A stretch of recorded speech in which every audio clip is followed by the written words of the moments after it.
This time we've got a pretty tricky deck to play, Oil Rogue. This is a deck that I wouldn't say I'm entirely proficient with yet. Worth mentioning, one of the pros of this deck is that it's rather cheap to get constructed together. The only two legendaries are Lotheb, which is from Naxxramas, and Blood Mage Thelnos. A lot of people often ask what a good replacement for Blood Mage Thelnos is, and a good replacement is any of the cards that I will rattle off as other alternatives for this deck. Some people first look at this deck and wonder, 2 sprint, is that really necessary? Seems like a lot. Turns out, yes, every single copy of Oil Rogue uses 2 sprint. So Oil Rogue, the concept of the deck is it uses really efficient removal, for example, Backstab, Deadly Poison, Eviscerate, in order to efficiently deal with minions on the board at a lower cost. It uses efficient minions like SI7 Agent for that same thing. You can get a lot of value with the chief spells in conjunction with Violet Teacher, in conjunction with Azure Drake, which is both a card to draw more cards and also affects so many of the spells in this deck. One of the most notable cards in this deck is, of course, the card which this deck is named after, the Tinker Sharpsword Oil, which not only immediately does 6 damage if you combo it and attack with something, but it sets up for Blade Flurry, which does a lot of area of effect damage and also to the opponent's face. Blade Flurry really good with the Deadly Poison and the Oil.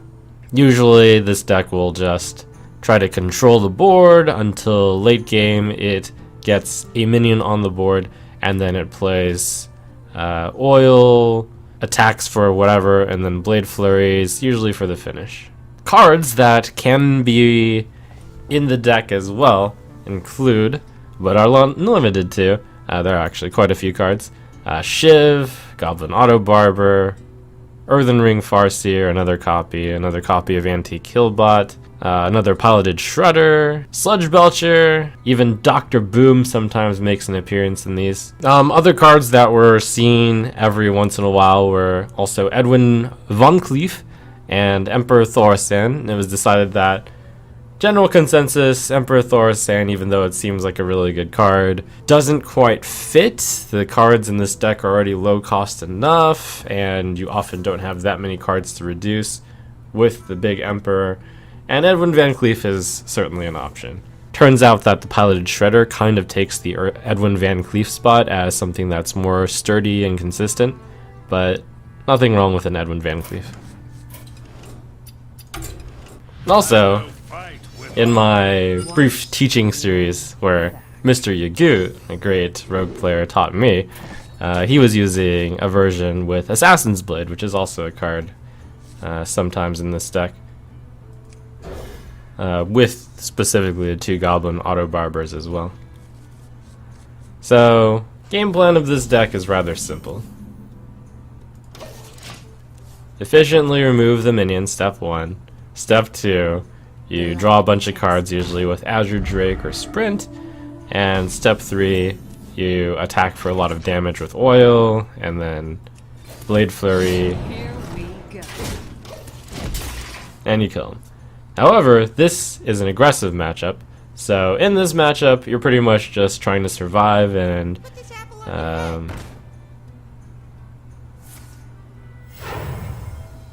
what else is there to say here?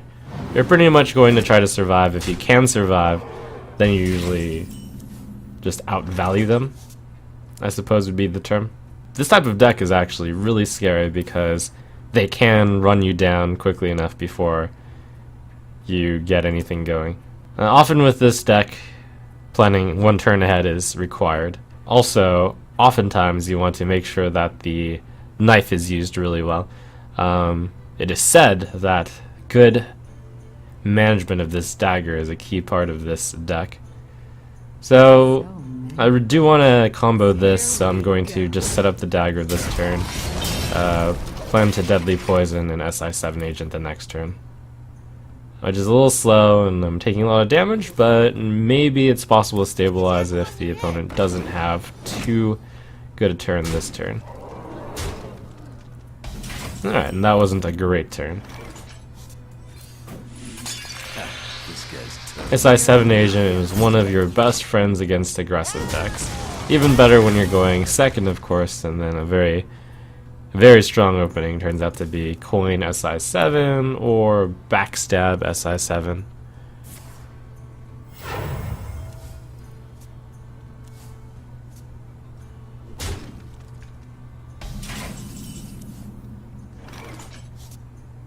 Hey, lights out.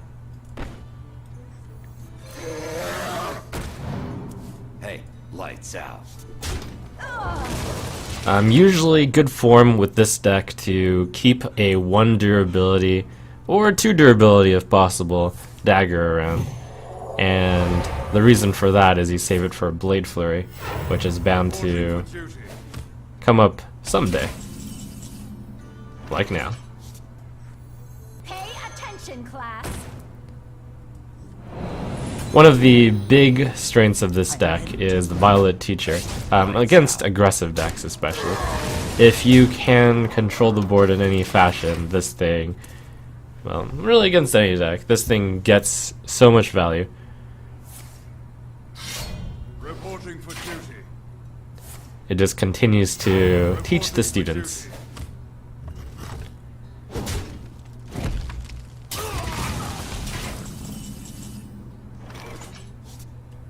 Fan Knives is a great card against Paladin.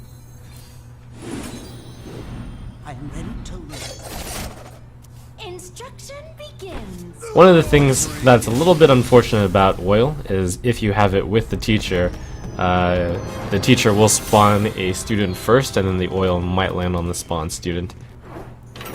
Which means you sometimes miss lethal because of it. But that's not a reason not to run Violet Teacher, it's so strong. You asked for it. Watch your back. Opening game mulligans generally are you're searching for the early game backstabs, deadly poisons,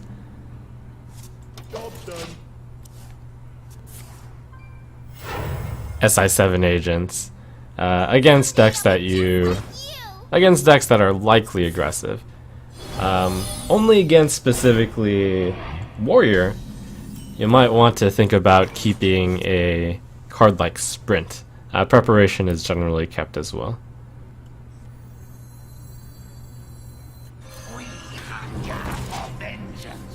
The Blood Mage Thalnos is one of those cards which is kind of utility card, which is why I generally don't recommend just replacing it with Loot Hoarder or with Cobalt Geomancer, because even though it seems like those two cards kind of fit in the theme, Blood Mage Thalnos is just a utility card which ends up filling a lot of roles.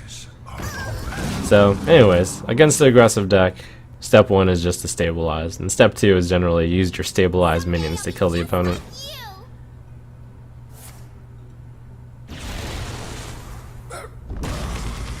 Trying to find something to combo the SI7 agent with. Looks like not yet. Can combo with preparation, but nothing good to prepare right now. It's important to look ahead a turn. In this case, I think I can attack because it seems like I'll have... No, I'm actually not going to. The reason not to attack is you often need to look ahead a turn and see whether or not you're going to spend the mana for that turn. And if the answer is yes, then you don't attack because it costs as precious 2 mana to equip a full knife.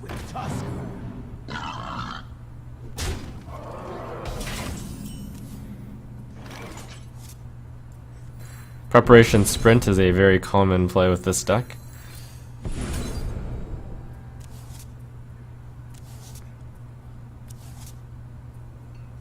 Take a moment to plan out your next turn, because it matters on whether or not this dagger is used. There's so many cards that I can't possibly imagine that I can actually spare the 2 mana from Dagger Mastery.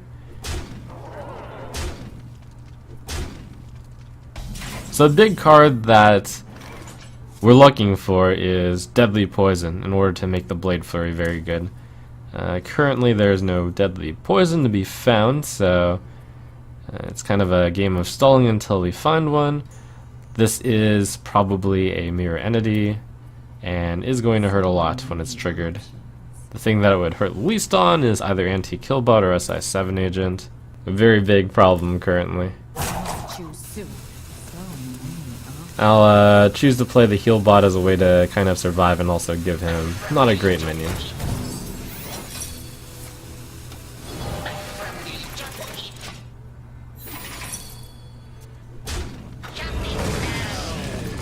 The Loatheb is one of the cards that is going to just completely make you want to tear out your hair sometimes in a deck with so heavy a spell requirement. This guy's toast.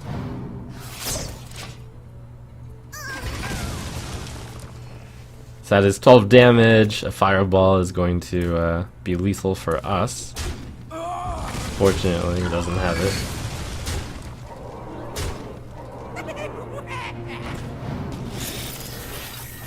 Scary Dr. Boom instead. Sometimes with this deck, you're going to have to imagine the best case scenario, especially when you have sprint and you're trying to top deck something. When you're staring down such a bad situation, you have to just think of the best case. And in this case, the best case would be something like Deadly Poison. And this is the only draw which would allow you to also play Blade Flurry and Deadly Poison. So that is not going to be good enough. Or will it?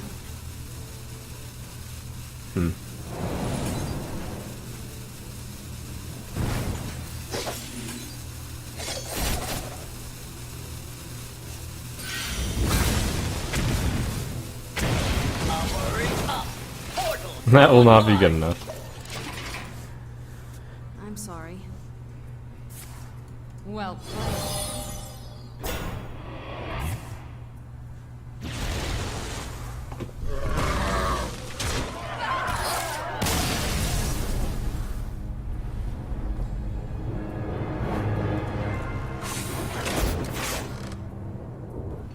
With this deck in the early game, you're looking for, against almost anything that isn't something you assume to be a control deck, like a warrior.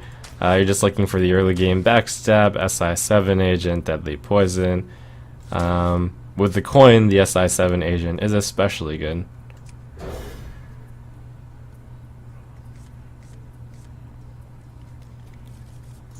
Preparation is also a great card to keep.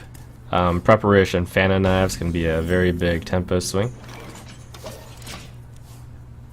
And against aggressive decks, it's all about keeping them in check with your tempo. Stand ready. Oh, that's a really good card for him to get. But, thankfully, sometimes as a rogue, you have really good answers. Backstab SI7 agent is often one of the dreamiest ones.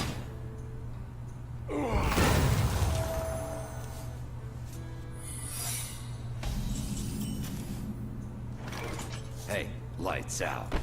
As that is likely a mirror entity. There's two main choices. One is to play the SI7 agent, but I think the battle cry is good.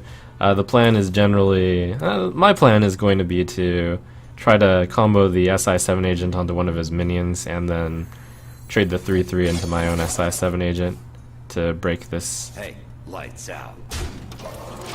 mirror entity.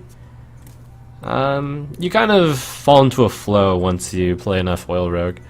Against aggression, it's a constant fight for survival, and you just hang in there until hopefully your draw kicks in like Sprint and Azure Drake. Preparation Fan Flurry and clear the board, but that's a little too much. And unfortunately, the mirror entity handcuffs a bit. It might just be Preparation Fan SI7. Violet Teacher, Preparation Fan. Violet Teacher with Preparation is often very good, but giving the Tempo Mage, which has a lot of spells, the Violet Teacher is not very fun. With the Blade Flurry, though, I suppose that'll be a Pay attention, class. reasonable Pay attention, class.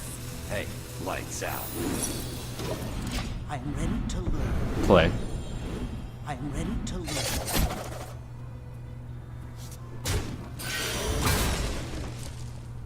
learn. Worth noting, now that I've played Violet Teacher and that I used to have a backstab, if you happen to have Violet Teacher, a very good play is often to avoid backstabbing, to see if you can make it to Violet Teacher and then backstab, so you can get a free 1-1.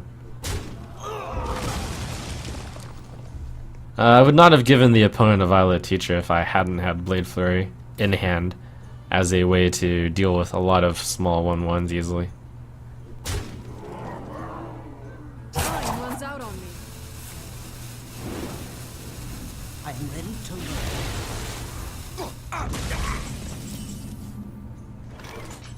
Sapping this should work. It's one of the biggest cards that would be in that deck. I am ready to learn. This And guy's perhaps more toast. important, it enables the combo. Pay attention, class.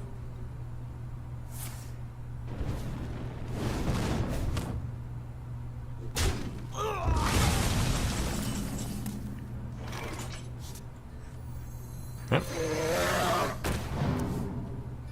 Hey, lights out. Instructions.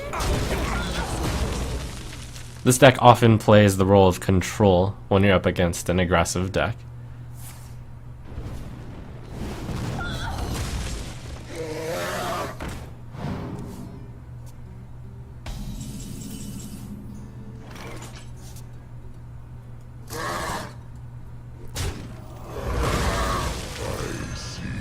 It makes the assumption that in the late game it will be able to overpower the opponent due to efficient clears with Blade Flurry, due to card draw with Azure Drake and Sprint. When it comes down to the late game, usually it's best to be able to play all the cards that are relevant and then play a Sprint. Good old Lotheb, always there to block, a very annoying card.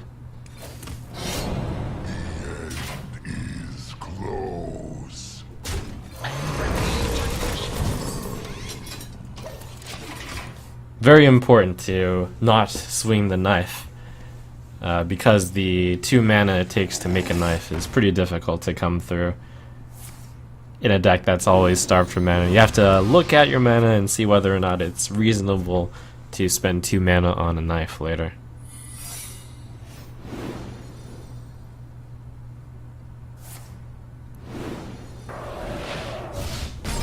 Huh, face. Okay, another Violet Teacher. That'll be... ooh. Deckhand first, to possibly trigger the Mirror Entity. And then 4/0/4. This time it's Counterspell.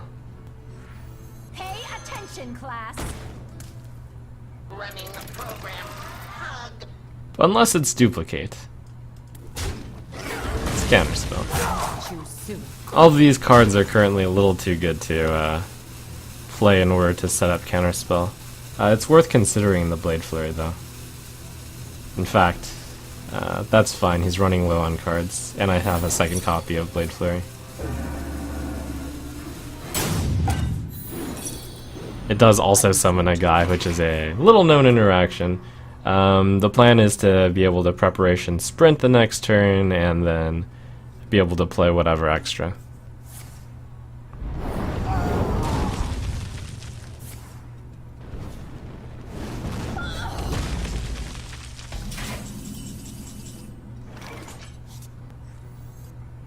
Would have been nice if the teacher had stuck around.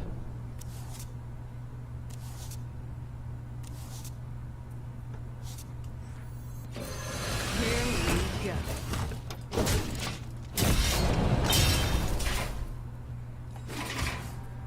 near the end game, and this game has gone on pretty long for a game against an aggressive deck. This one's a little less aggressive because it's running a card like Flame Strike. Lethal can come out from pretty far away. The cards to always look for are Oil in conjunction with Blade Flurry. Can really do a surprising amount of damage.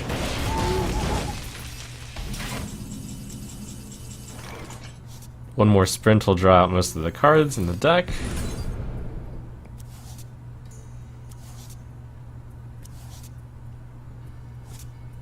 That card is important enough to remove, and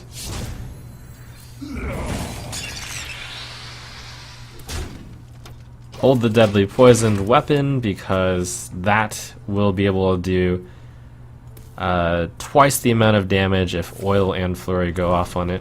That's a 6 damage weapon, which if you just attack face with it, will deal 12 with Blade Flurry. That's 12 right there, and plus 4 is 16. That Dr. Boom is going to be very difficult to deal with. I think in this case a sap is fine because it's approaching end the game. One important thing also when you're playing this deck is to have a good idea of what's remaining in your deck, because very often you'll go through quite a few of the cards and only have a few left. In this case I know that they're the weapon adjusting cards, so I can make a plan to attempt to win the game through setting up 2 charges of the knife and then just trying to survive for a few more turns. So the plan is to Deadly Poison Oil. If I get this weapon to 11 attack, then all I need to do in order to win is hit him with it once and then Blade Flurry. 5, 8, I'm out of cards. 1, 5, 8, 16, so I'm currently 1 off. That would be 8 and then 16. Deadly, Oil. No, in this case, I have no minions left, so it's just Oil.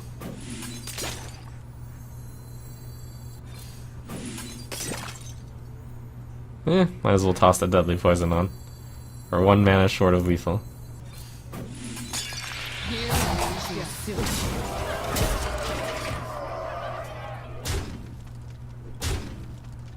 It was important to attack him because he could do a Frostbolt on the face.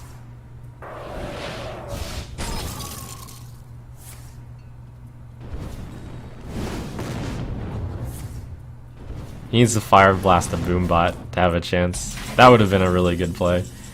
Hope for the 4 or the 3 damage. No, the only the 4 would work. Oh! I just realized that we could still lose. In fact, this is going to be a tie. Well, that's the game. Alright. Unless I get really lucky. Oops.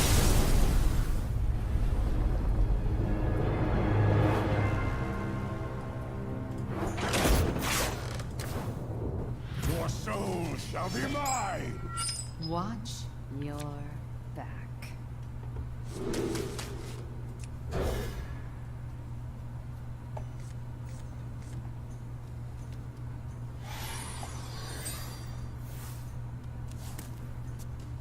As usual, fishing for the cheap cards. As always, kind of make the assumption that your opponent is playing the more aggressive type of deck when doing the mulligans. This one's going to be an interesting one, since turn 2 tap means that he is either Handlock or Malagos. Or a bad Zoo start. Okay.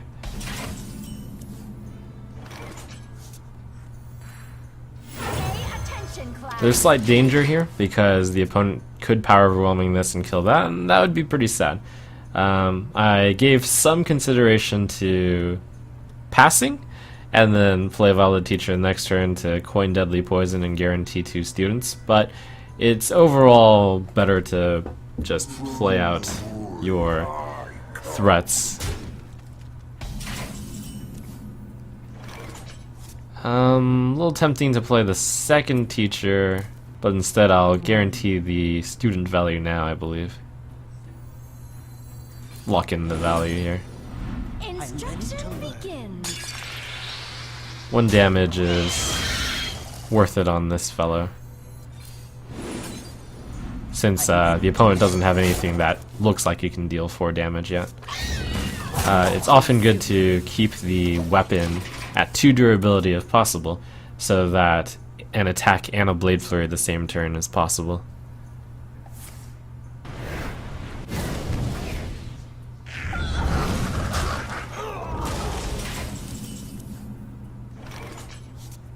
This is where slight regrets occur. Pay attention, class. I shall do as you say. Ready to learn.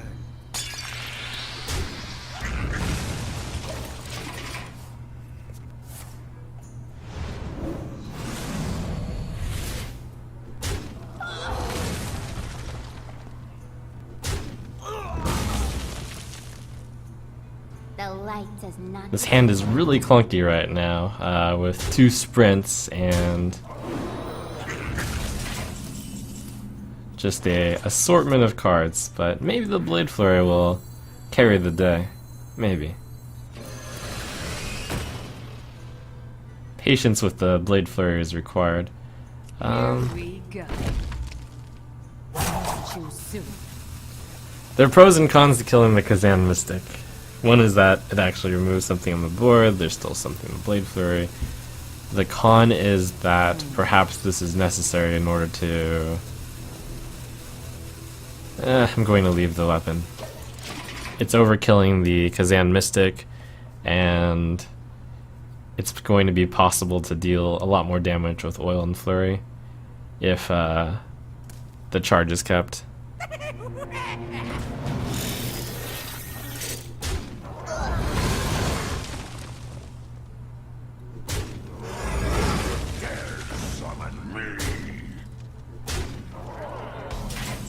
Witness the power of Blade Flurry. Here we go.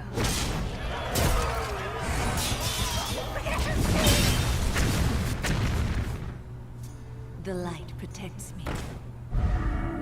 Get in there and fight, maggot!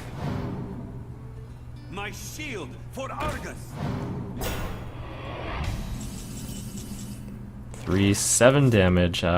Probably don't die against whatever this deck has coming. Doomguard was also used. That's 8 damage, so the deck just needs to find a way to deal 4 damage through taunt, which can be tricky since I have almost nothing so far, but a sprint will hopefully find ways. Backstab will move things along nicely. Oftentimes in the end game, you're just counting up reverse damage, which is to say, look up how much damage you have and then look up how much you need. So keep a running count. It's 4 more to win here. At this point, it's all about the stalling and the attempted finish.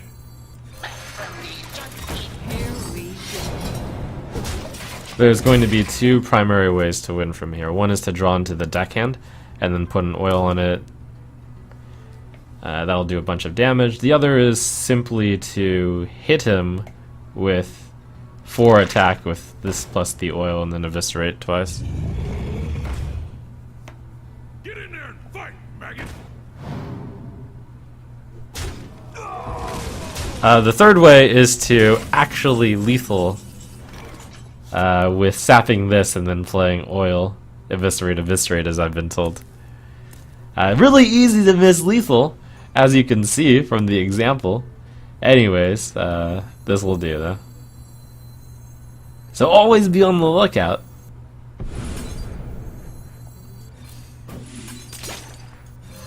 This guy's toast. Here we go. And keep that count going.